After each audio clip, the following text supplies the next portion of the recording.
Today, I am beyond humbled and honored to introduce you to a very special guest on Outside the Studio. Her name is Regina Louise. She is a speaker, she is an author, she is a teacher, she is a coach, she is an award winner. Actually, one of her books is based on a best selling memoir of hers titled I Am Somebody's Child. And today, what I'd really love to do is dive into her new book, Permission Granted, to talk a lot about that. And also, Regina, to have you tell us kind of how you got to the place where you are today. Um, but I think what I would like to do is have you just start right on off with telling us about your book, Permission Granted, and just that title in general.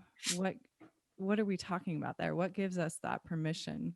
What are we giving our readers permission to do? Well, hi, Tessa. Hi. Well, the intention is to have a blueprint. So often in my work, I've heard people say, there's no instruction booklet. Mhm. Whether that's raising children, whether that's navigating relationships, intrapersonal as well as interpersonal, professional. And so I've heard that over and over and over. And so I decided, what would it look like to write a personal growth manifesto that modeled what it is to be our own permission, to go to ourselves for the answers. And also, I was on Good Morning America, an interview I had prayed for, and there it was. Mm. And there Robin Roberts and I were. And she asked me a question, I've said this before, that I had not prepared for. Mm. And I responded the way I responded. And then later in my hotel room, I thought, what what is the question, that penultimate question that I want to be asked that would highlight the work I've done, who I am, the way in which I want and need to be seen? What would that question be? And I recognize that the question is, I have my questions that I've written for Oprah. I have my questions I've written for Ellen.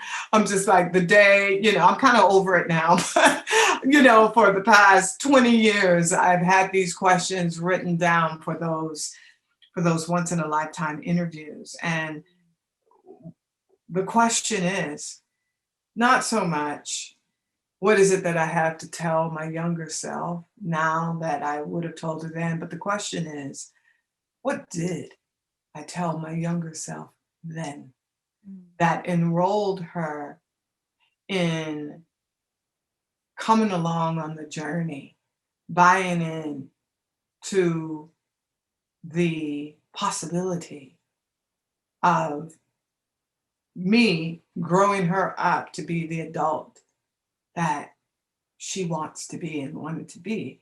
And so the question then would have been, what did you do? What did you tell your younger self to get you from where you are to where you were to where you are? And that answer to that question would have been, all I've ever had is myself, to give myself permission. That's all I've ever had.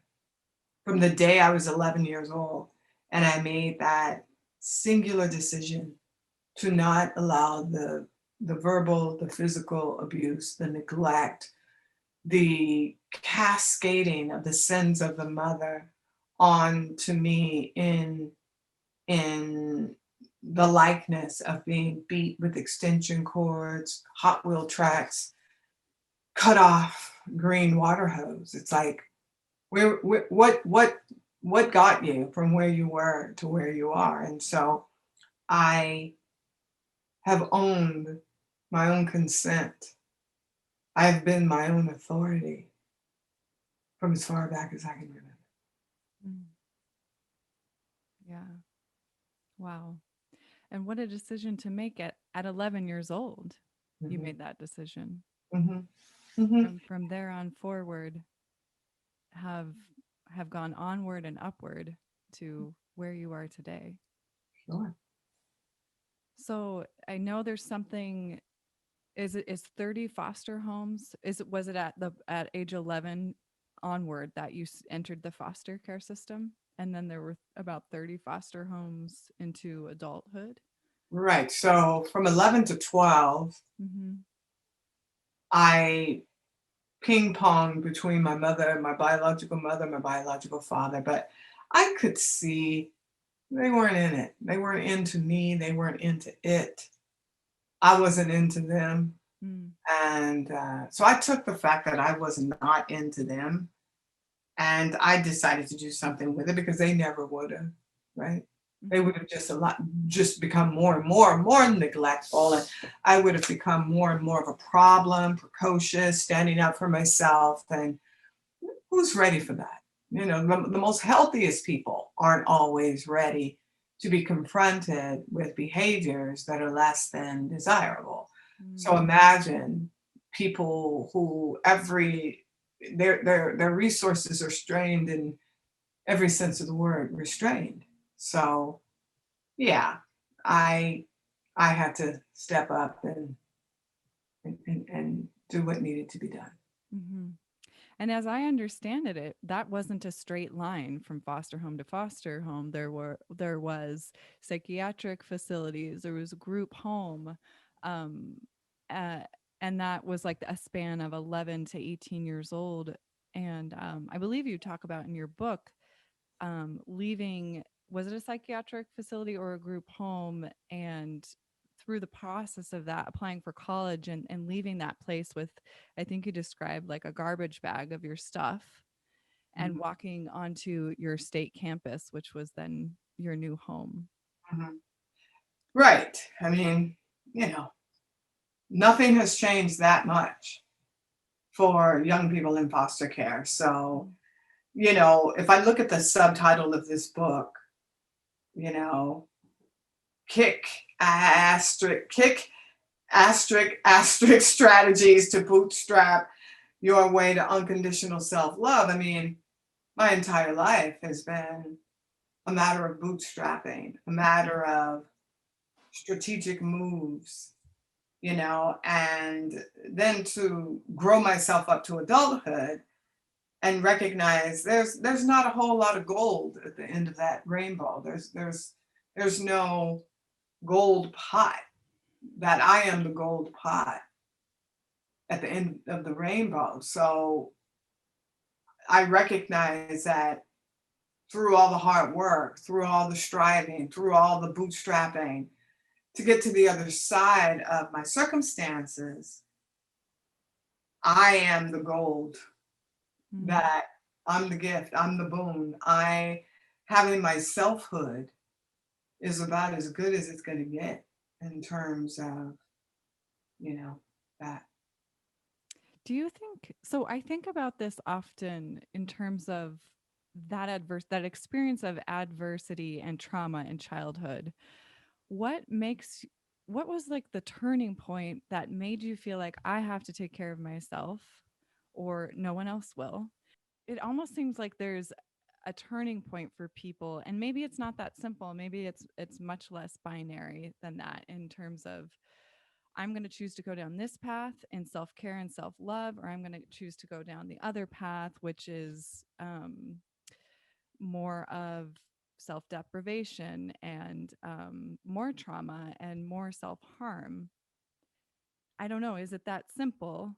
Or, I don't think it is. I think it's so complicated. I mean, right now, I have a young person in my life who I mentor as often as I can. She was, in my opinion, sort of dumped in mm, an apartment the day she emancipated about nearly a year ago now.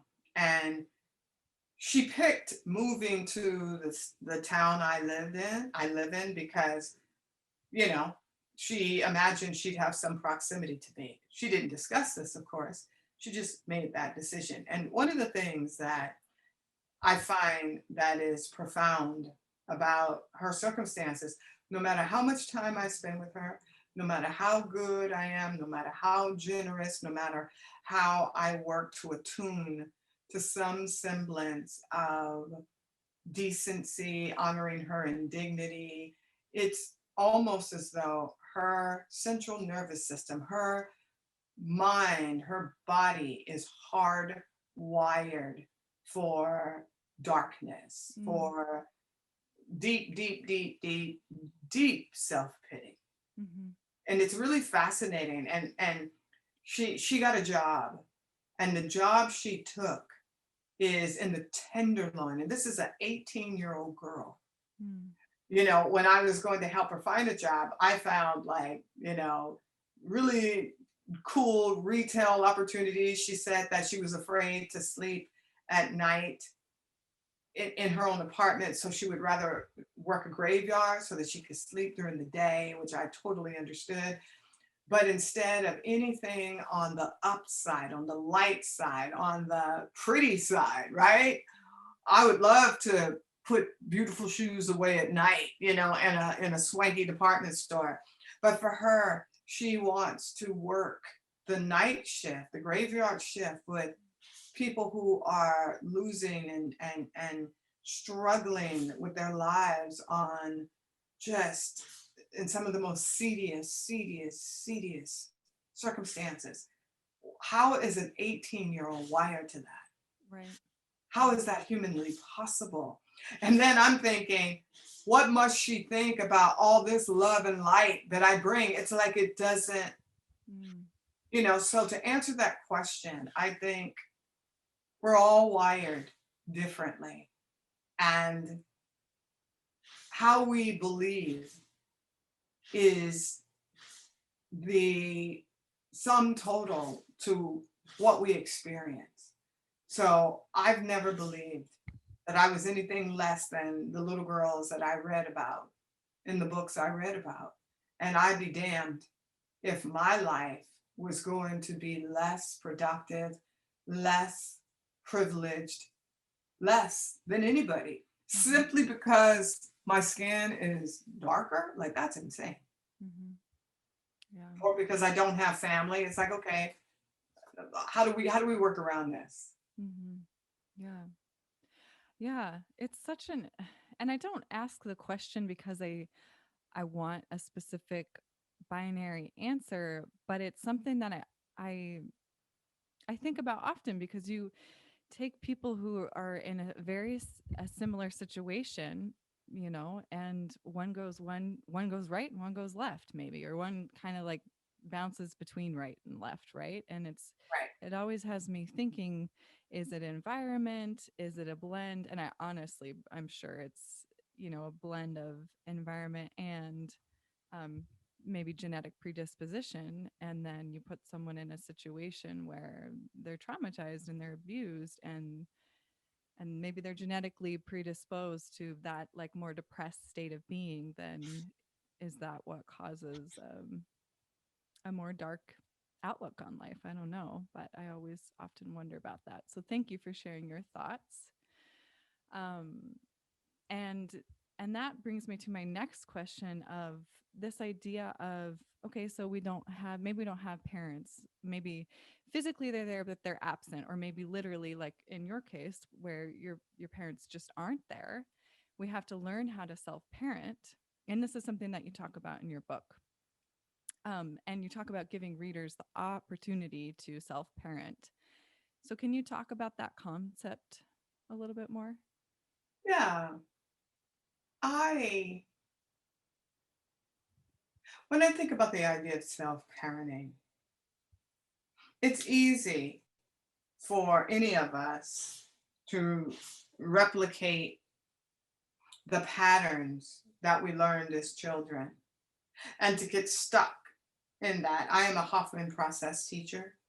And so we do a lot of work around facing the challenges and the ways in which we meet our lives as a result of the patterns that we learn as children. So I can't help but allow that those teachings to provoke, right? A certain amount of curiosity around, okay, now wait, I don't want to be parented the way I was parented, just like with self love. People say, the buzzword self love, self love. But what about those of us who experience self love in the most heinous of ways? Mm. What are you talking about? Practice self love. So for me, it's like, if I were the good enough parent for myself, Mhm. what would what would what would that look like? So it means that I would take care of my mental health. I do that. I'm in therapy, various modalities. I will make sure that I have the funds, the resources, and the time to get my needs, whatever those needs are. I would encourage myself. I would be tender with myself. I would be generous with myself. And I've always been that way. I did not know as a child growing up in those moments when I would blow air on a skinned knee and kiss it that I was, positively parenting myself with qualities of self-love and nurturing and tenderness and compassion and so forth. That to me, the way I would be with my child, the way I am with any child I come into contact with. No one taught me that. No one taught me how to be with a child. It's an innate knowing. It's connecting to love. See, all of these they're scalable practices. So I believe that love for me, self-love. So if we back it up, self-love is for me recognizing that the heart of emotional goodness is within me. And when I can pour that out, when I can pour into myself, when I can render the positivity of love to myself first and then to others, that is an act of positively parenting. So if I start with, oh, where I am, everywhere I am is the site of of outpouring emotional goodness to me first, then to others, then I can go into unconditionally doing that. So I don't have conditions on myself to love myself. It's not like I'm going to say, okay, Regina, if you don't get that big promotion and make me look good, then guess what? I don't know. You're not trying too hard. You're not being good. You're not good enough. No, I'm not doing that ever. I've never been that person. And I can only begin where I am, Tessa. I recognize that I've never been someone to insult myself, to put myself down, to bully myself. I have a strategy to get off your back and get on your side. It's intentional. Mhm. I've never been someone to say to myself, "You're so dumb. You're so stupid." Blah, blah, blah, blah, blah.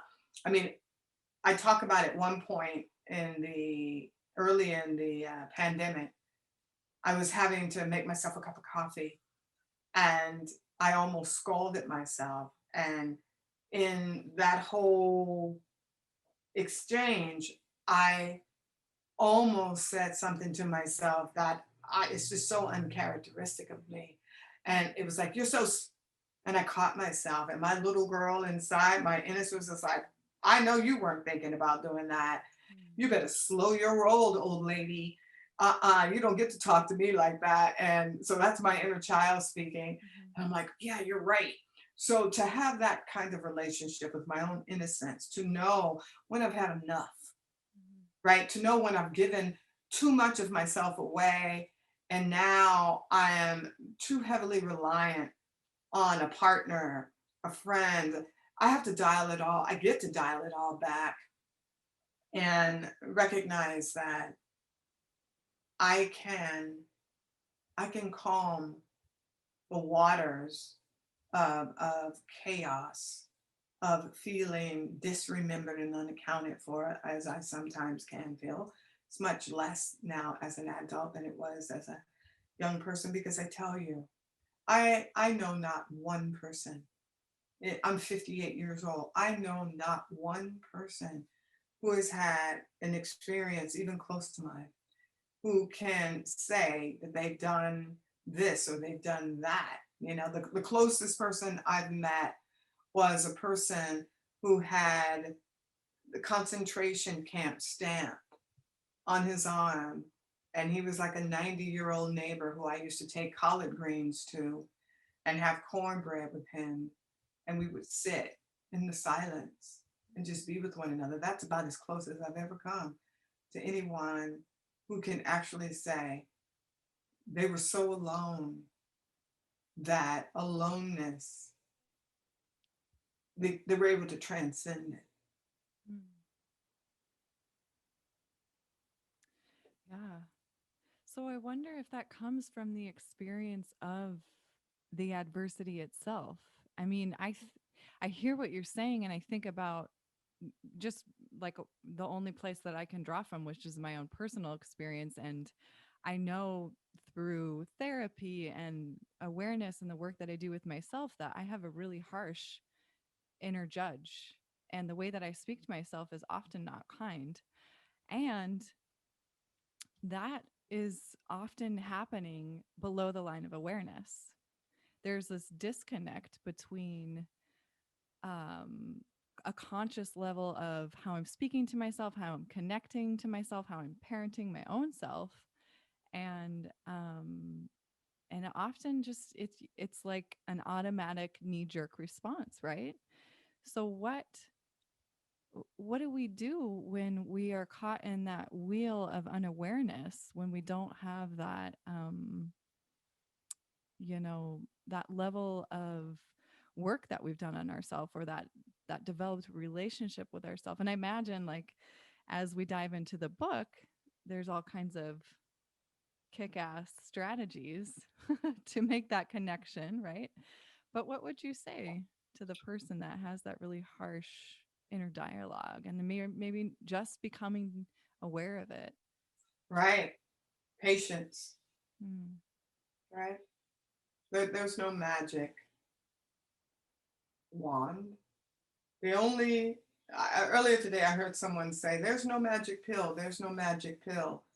And I thought about it and I thought, no, that's not my experience. The quote unquote magic pill that has the power to affect the dopamine in our brains and so forth is gratitude, Mm. right? So to be grateful for where we are in the moment.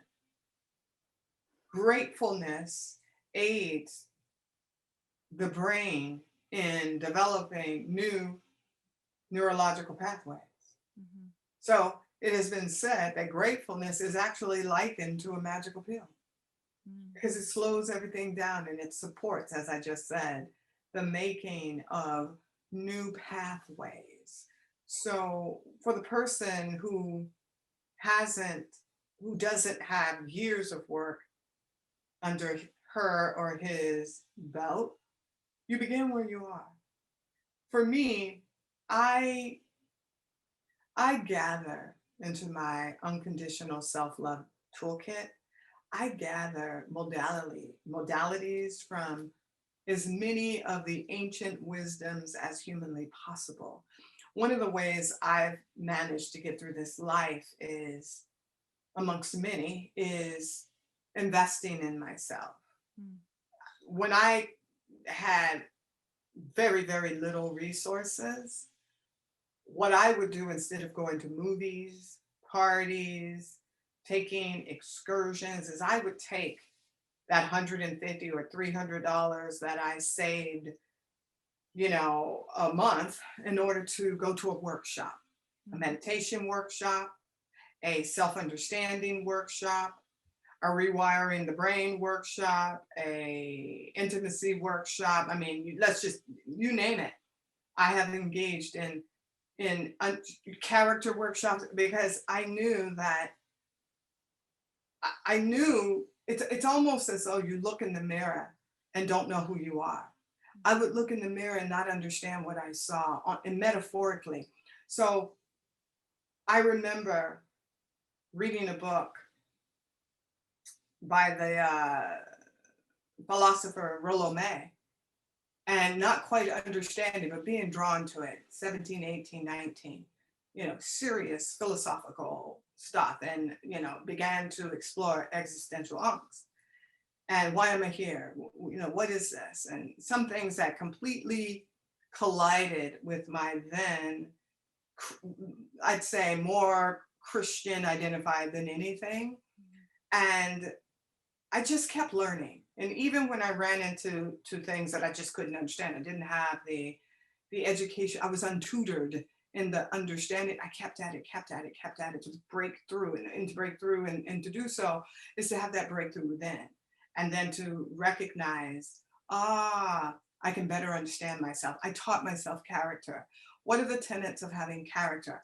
Honest, trustworthy, courage, having integrity. Integrity is the axis, I think, upon which character is built, to be one's word. And so that was natural because my mother and father were never their word. They were never integrous, but they never did what they said they would. So of course I'm going to rebel, which would be that's one rebellion that I can say go, is how I wanted to be different and develop that relationship with self and character. I wanted to have sound character. So I say to those people, back to that, what is it that you want for you? Whether you know whether you are aware of what you don't know or aware of what you do know, what what are you willing to risk? How uncomfortable are you willing to get and stay with the discomfort in order to get to the other side? So it doesn't matter where you are, right? It doesn't matter. It's having the patience, the tenderness, the good will intention of supporting yourself to be where you are, regardless of what anybody else says. Given what I came from, some people think I should have been a drug addict. Well, I was that child whose mother, my good enough mother, came online so young when I was 11. Mhm. I have been in hundreds, thousands of situations where I'm always a designated driver because people will be so high, so this, so that, until I stop putting myself in those situations. But by grace, I managed to say no and hold that. To be integrous, my no meant no. So I say to people who are new at self discovery and personal growth, be loving and gentle and have the intention of engaging in that epistemic stretch, right? Because so much of what we do in life is based on what's called situational knowledge that's very concretized, knowledge that's very difficult to break. Hence racism and sexism and hate. Mhm. These are constructs that are situated.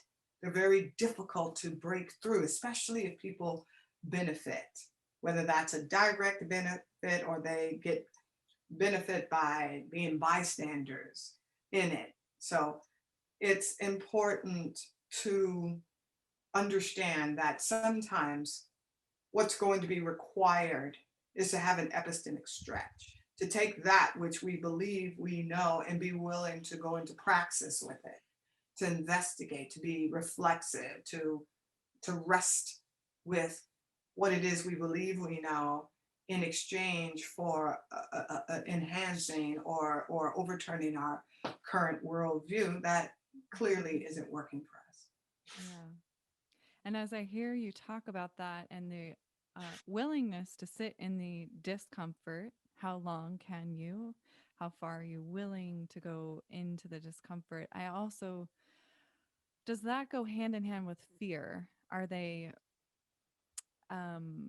mutually exclusive? How does fear play into one's ability to kind of it's almost like taking a leap of faith that you have to trust in yourself that you're going to land on the other side or that you're going to learn how to, right? Mm, So, yeah. You know, I just came across this really great axiom on Instagram. When I'm going to hone into what you said about fear. mhm. And the statement was, red flags are not red flags when the red flag is home. Mm. And what was provocative about that is so much, at least for me, so much of how I learned to be in this world, terrifyingly alone. I mean, terrifyingly alone. I was in solitary confinement in the 70s, and the fear that basically I was thrown into the gut of fear. There were no windows in that room, there were no doors, and the only thing that was there was light at the bottom of the door until I discovered that I could engage with the light. I'm talking fear unlike anything my mind had ever rested with. And when I look back on that, and I recognize that from a young girl, fear always rode shotgun with me from a little girl. The abuse that I suffered and being locked in closets and just horrible, horrible things. And and then growing myself up. And again, I write in Grow Through What You Go Through in my book. I talk about an a experience that I had in grad school 8 years ago, and how when I arrived at my newest apartment, hold on, can you hear the hammering in my background? Hold on, I'm gonna handle that. Hold on. This idea of fear being false evidence appearing real, so true. And the myriad of ways in which any of us can be in transference with complicated relationships and experiences in life.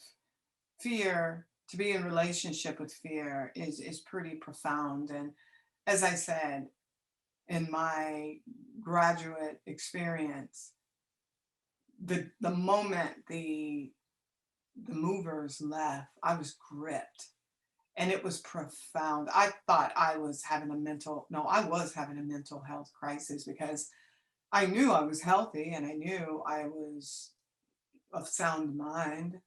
I've never been diagnosed with personality disorders or, legitimately. So where was this fear coming from? And I, at that point, decided to give way to the fear and employ an internal family systems exercise of talking to the fear, asking it what it had for me. What did it have to say to me or for me? What is it that I needed? And it took about 6 to 8 weeks to rest my psyche from that fear. And my best guess is, for me at least, whatever occurred, the trauma was pre-verbal. Mm. The neglect was pre-verbal because I had no words, I had no memory, but the asphyxiating terror that gripped me was as though it had happened the day before, but I had no story, I had no narrative. So I found myself crying, I found myself singing myself lullabies. So something in me knew that what had had that experience, that aspect of me was very, very, very, very young. And one thing I noticed about the signature of my own fear is how gripping it was, and how in the fear, like in that 68 weeks when I was courageous enough to allow the all of it to just come up, the memories, I was looking for someone to save me. And I'm thinking, where's what?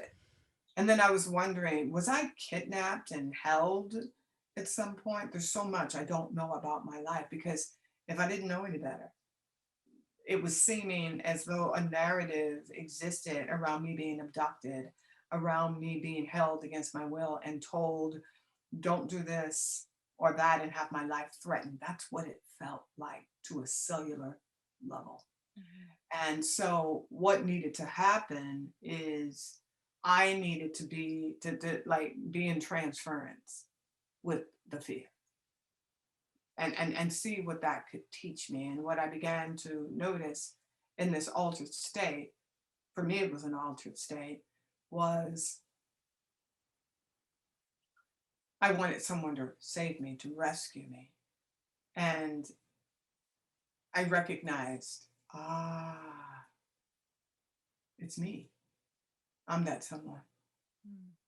And so to pivot and allow myself to grow up with this other part of me that was arrested, whew,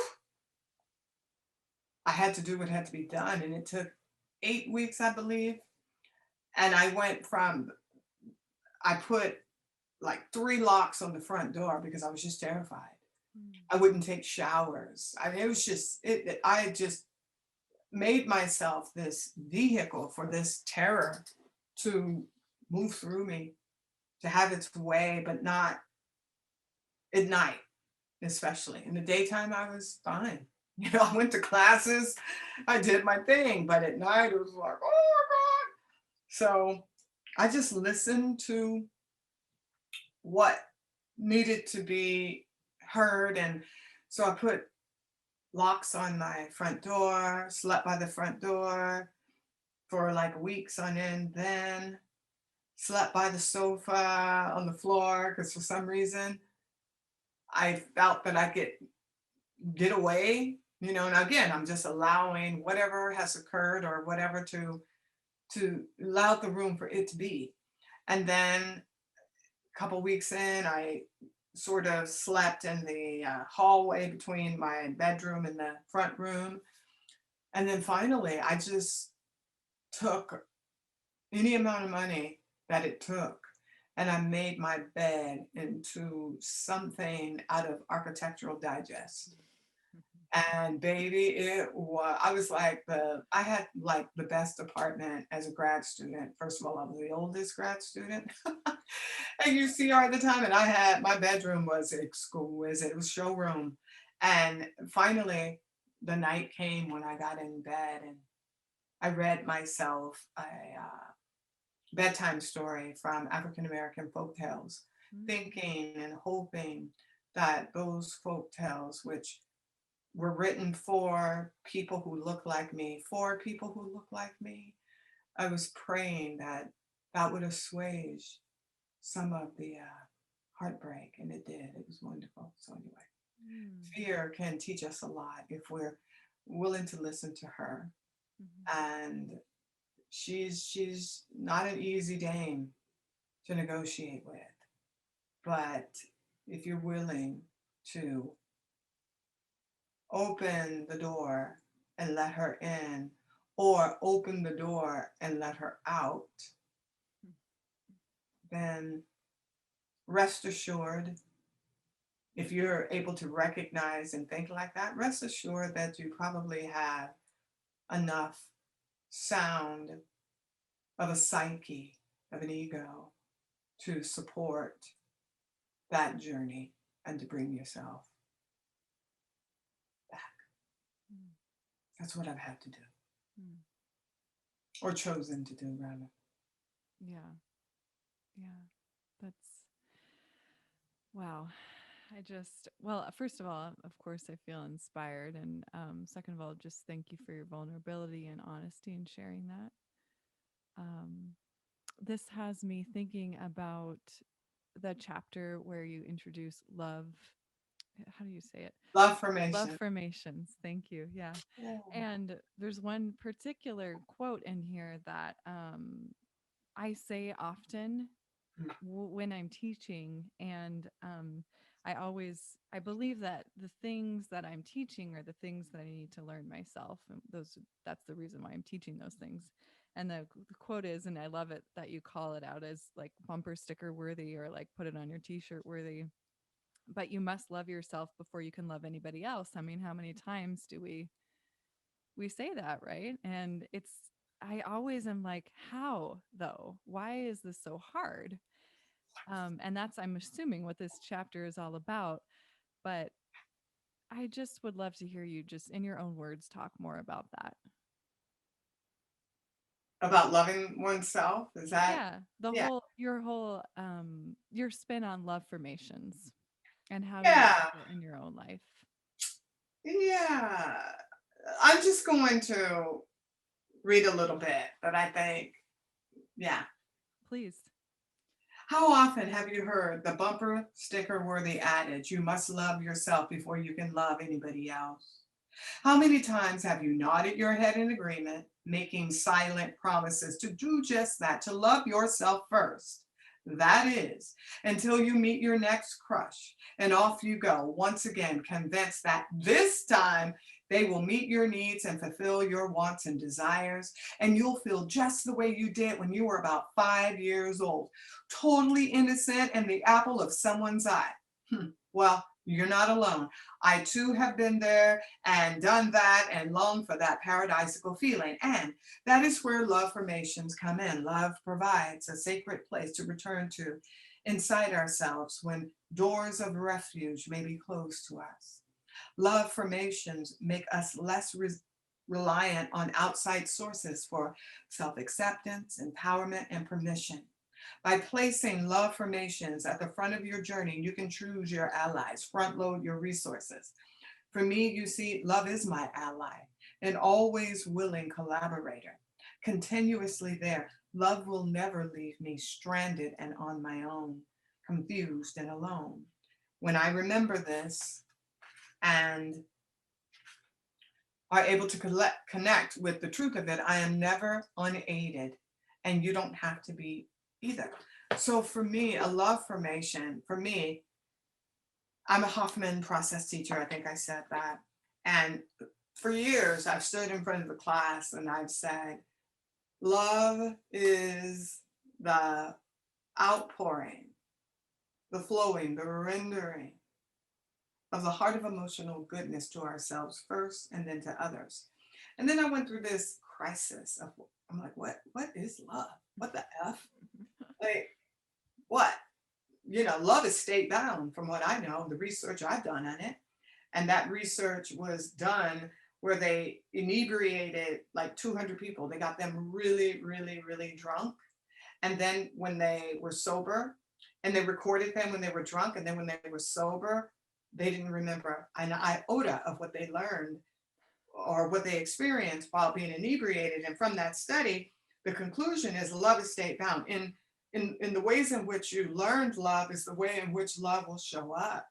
And you mentioned something earlier about that implicit knowledge that is so unconscious. We just have no idea. And I think the idea of love can come from that, and so we don't know what's driving, and we think it's those red flags that take us home. We often think that's love, right? Getting yelled at, getting beat, getting hit, getting shamed, getting diminished, getting cheated, all of those things can be love to those people for whom that is love, because depending upon the state in which you learned it, love to me is, it's flexible, it's fluid, it kind of depends, right?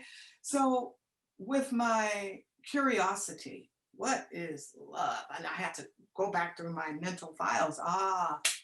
for me, let's think about this whole idea of love being the flowing, the outpouring of the rendering of from the heart of emotional goodness to ourselves first. So the words outpouring, rendering, flowing, for me, from the heart of emotional goodness first to ourselves. Well, wait a minute. Then that means love has to be internal. Love has to, if that's true, that wait, what? So for real, I am the site where love is. It begins with me. Right? So I began to sit with that and meditate with that and check that out. And it felt right. It felt right. I am a gifted teacher, gifted and coach. I'm gifted at what I do and a speaker. So language arts, high intelligence, high skill. So if I were to sink into all of that, then as a teacher, as a coach, as a speaker, I've never written a speech ever. I tap in to the heart of emotional goodness. I would not have said it was that, but I recognize it as that. And I I give the speech to myself first. And then I get out of the way. And every presentation is extemporaneous. And I allow the truth from the heart of emotional goodness to pour out.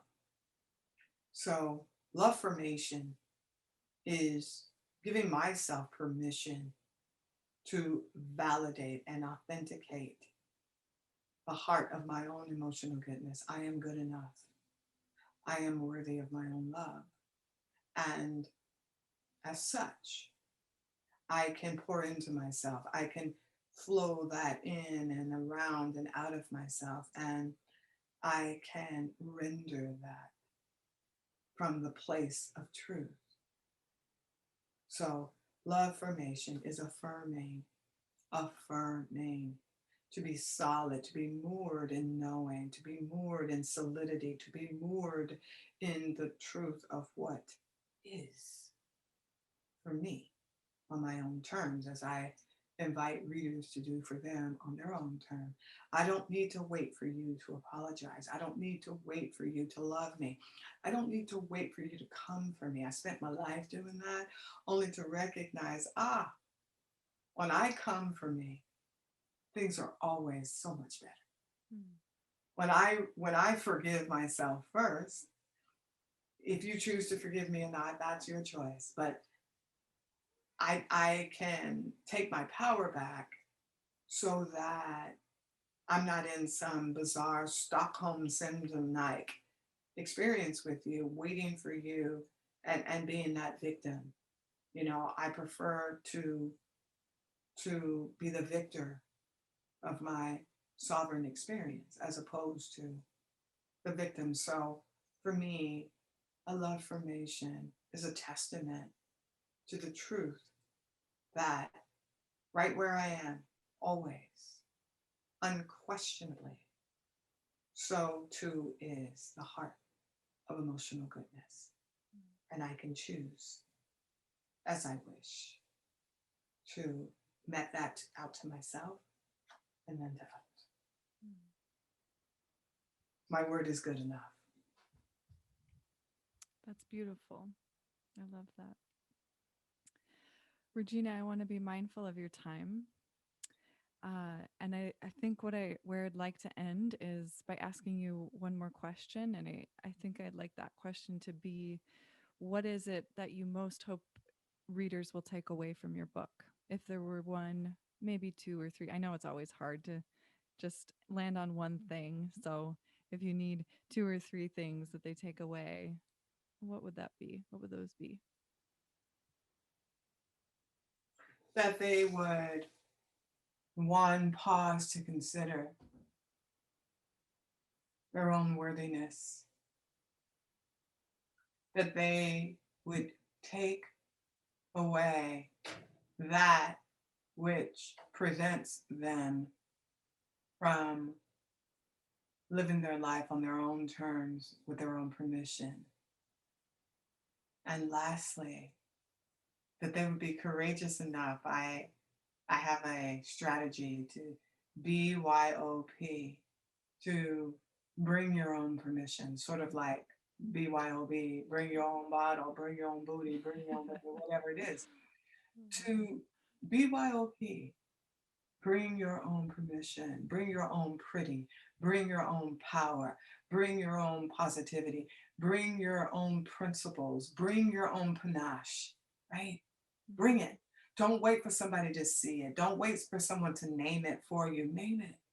And you can be quiet about it. You can be humble about it. You can be sweet on it. You can keep it to you, for you, and I have my website is being re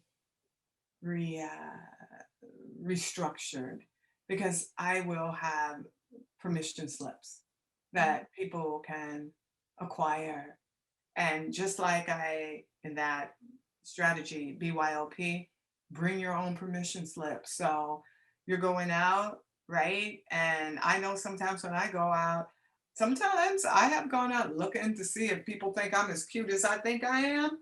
But if I write myself a permission slip, like, girl, yes, just yes, unequivocally, yes, then I'm bringing my own permission everywhere I go. So if I meet up with somebody who ain't feeling me the way I'm feeling me, it's okay. I see you. Move on, move on, move on. And not from this place of being arrogant or self-centered or full of oneself. But then again, why not be full of the goodness of you?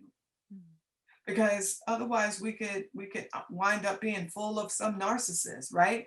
How many women on a daily basis, and men, are affected by that bipolar narcissist dance, right? Needing that person to see who we are in order to be who we imagine ourselves to be. Forget about it. Bring your own permission. Bring your own power. Bring your own pretty. I love that so much. Thank you, Regina. You're welcome. Where can people, so your website's under construction for a little bit, but where can people find you and connect with you Right. and find out more? Yeah, you can go to it now. It's just not updated. But Okay. I love Instagram. I love the social media. So I am at The Real Regina Louise on Instagram. The Real Regina Louise, just like it sounds. And my website is IamReginaLouise.com. And of course, I'm on Facebook. I'm not a big Twitter person. I don't get it.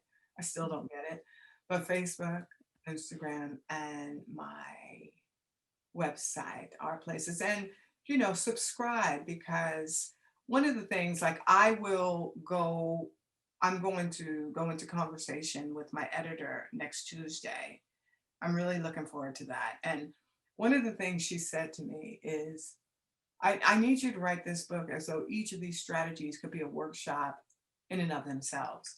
That's what I've done, is I've written a book, which could be a standalone workshop. So for people who are interested in that, follow me, subscribe on my website, and as well as on Instagram. So thank you, Tessa. All right. Thank you, Kitty. Have a great day. You too. Oh, so pretty. Bye. I hope you enjoyed the conversation today. If you have any feedback, comments, questions, or even requests for future podcast topics, please feel free to reach out to me on social media handles: Facebook at Tessa Marie Tovar, Instagram yogi_Katniss, email address tessa.tovar, that's TOV as in Victor, AR, at iCloud.com. I love to hear from my students, and I'm always happy to talk about this kind of thing for you. If you don't listen, I don't do this. And my goal is to spread the word about what yoga means on and off the mat, in particular, spreading the word outside of the studio. Thanks for tuning in and have a lovely day. Bye.